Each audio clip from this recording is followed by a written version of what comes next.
So, you want to sell death, and you want to make billions doing it. Good news, there's a manual for that. It's about 70 years old. It has been field tested on something like 100 million human beings, and it works so well that the people running it today don't even sell cigarettes anymore. The manual was written by Philip Morris and the companies around it, and the very first thing it teaches you is the thing almost everyone gets wrong. Selling death has almost nothing to do with lying about it.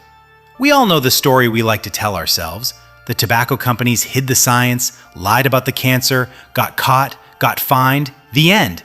Bad guys beaten. That story is a decoy. It's the page of the manual they're happy to let you read, because while we were busy being scandalized by the lie, they were quietly perfecting something far more valuable than any lie. A complete, repeatable system for selling a product you know kills the person who buys it. And here's the thing nobody tells you. That system never died. We retired the cigarette. We never retired the machine. Here's the lens for this whole thing. Stop thinking about cigarettes as a product. Start thinking about them as a proof of concept. The cigarette was just the first thing they ran the code on. There are 4 moves in that playbook. And once you really understand them, you're going to start seeing them everywhere, in your feed, in your fridge, in the apps you can't put down. We'll warn you now, you can't unsee it. Let's walk the moves. Move 1. When the facts are against you, don't argue the facts. Manufacture doubt about whether facts can be known at all. By the early 1950s, the science linking smoking to lung cancer wasn't ambiguous. So in 1954, the major tobacco companies did something clever. They didn't deny it outright. Denial invites a fight you'll lose. Instead, they ran a full-page open letter promising they took your health seriously and would fund their own impartial research to get to the bottom of it. Sounds responsible, right? That's the trick. They funded research designed never to finish. Every study that confirmed the harm got met with a company-funded study demanding more study. They weren't trying to win the argument. They were trying to keep it open forever. Because as long as it looked like a live debate, you got to feel like a reasonable person waiting for the science to settle. One of their own executives wrote the strategy down in a sentence so honest, it's almost beautiful. 3 words. Doubt is our product. Not cigarettes, doubt.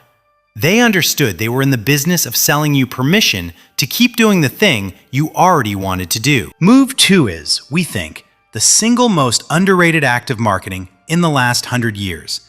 And we're including everything. Here's the setup. Marlboro started as a women's cigarette for decades. Soft, mild, sold under the tagline, mild as May, with a little red band around the filter to hide lipstick stains. Then the cancer studies hit. Men got nervous, and filtered cigarettes, seen as the safer option, were also seen as feminine, too soft for a real man. So Philip Morris hands the problem to a Chicago ad man named Leo Burnett. And here's where almost everyone tells the story wrong. They say Burnett's genius was the cowboy, the rugged, free, masculine cowboy. No, the cowboy is the costume. Burnett's actual genius was a decision. Every other brand at the time was fighting the cancer fear head on, making technical claims about their filters. This much tar trapped, this much science, this much protection. Burnett looked at all of it and understood something they didn't. Every time you reassure someone about a danger, you remind them the danger exists. Arguing with the fear feeds the fear. So he did the opposite. He made ads with 0 health claims. None. He refused to mention the lungs at all. Instead, he sold a feeling so loud you couldn't hear the fear underneath it. Freedom, the open frontier, a man alone who answers to no one. He didn't sell a safer cigarette. He sold a self. And this is the take we want you to carry out of here. You don't beat an objection by answering it. You drown it in identity. A fact can be checked. A feeling can't. The second your customer is buying who they are instead of what's in their hand, the cancer data doesn't get refuted, it just goes inaudible. Marlboro sales went up something like 3,000% in a single year. 3,000! From a sentence, a cowboy, and the discipline to never, ever mention death. History wrote them a punchline, by the way. At least 4 of the men who played the Marlboro Man, the rugged, healthy, untouchable cowboy, died of smoking-related disease. People started calling them the cowboy killers. The image sold a man nothing could touch. The men who embodied it died of the exact thing they were selling.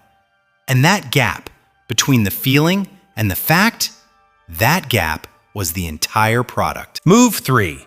Engineer the product around the dependency, not the experience. Inside the labs, the tobacco companies were brutally clear-eyed about what they were actually making. One Philip Morris scientist put it about as plainly as you can. Think of the cigarette, he said, as a dispenser for a dose unit of nicotine. Read that again. Not a luxury, not a flavor, a dispenser. The smoke is the vehicle, the pack is the storage container, and the product, the actual product, is the drug. They even understood that speed mattered. Nicotine reaches the brain within about 10 seconds of the first puff, and fast delivery is exactly what makes a drug addictive. And they knew where that left them legally. There's a memo from 1969 where one of their own psychologists warns the bosses to stop writing down that the smoke is a drug. Not because it wasn't true, but because if those words ever left the building, the government could regulate it as one. They weren't debating whether it was a drug. That was settled. They were debating whether to keep saying so on paper. They knew. They optimized for it. Now here's where we're going to say something that sounds like we're defending them. We're not. We're about to make the accusation worse. The advertising never made anyone smoke. Let's say that clearly. It wasn't the cowboy that kept a 50-year-old lighting up through his second heart attack. It was the nicotine. The chemical did the addicting. So you'd think the marketing was almost beside the point. The chemistry was doing the heavy lifting. No, the marketing did something more sinister than create demand. The marketing gave the addiction a costume. Follow this with us because it's the whole game. Nicotine creates a prisoner, but a prisoner knows he's in a cell. What Burnett and everyone who copied him did was convince the prisoner that he had chosen the cell, decorated it himself, that it expressed his deepest values: freedom, rebellion, independence. They took the most controlling chemical relationship in the man's life and dressed it up as the purest expression of being your own man. We call this the identity weld. You weld the person's sense of self onto the very thing that's killing them. And once that weld sets, quitting stops being a fight against a molecule. It becomes a betrayal of who you are. You're not giving up cigarettes. You're giving up freedom, rebellion, the version of yourself you liked. That's why people defended a habit that was visibly, audibly destroying them. The nicotine built the cage. The marketing convinced you the cage was your personality. Steelman, because we owe it to you. Someone smart will say, people are adults, they have free will, nobody forced a cigarette into anyone's mouth, and treating consumers like puppets is condescending. And that's fair. Free will is real. But free will runs on the stories we tell ourselves about who we are. And those stories were exactly what Philip Morris was writing. You can choose freely all day long. The question they quietly answered decades before you were born was, who gets to author the menu you're choosing from? Which brings us to move 4, and the reason we made this whole thing. In 1998, the tobacco industry signed the largest legal settlement in American history. $206 billion. The line got exposed. The executives who'd sworn under oath that nicotine wasn't addictive looked like exactly what they were. And we, collectively, told ourselves a comforting story. We won. The good guys beat big tobacco. Here's the uncomfortable truth. We didn't beat big tobacco. We beat the cigarette. The product lost. The playbook got promoted. Look at the 4 moves again, but stop picturing cigarettes. Manufacture doubt so the customer feels reasonable.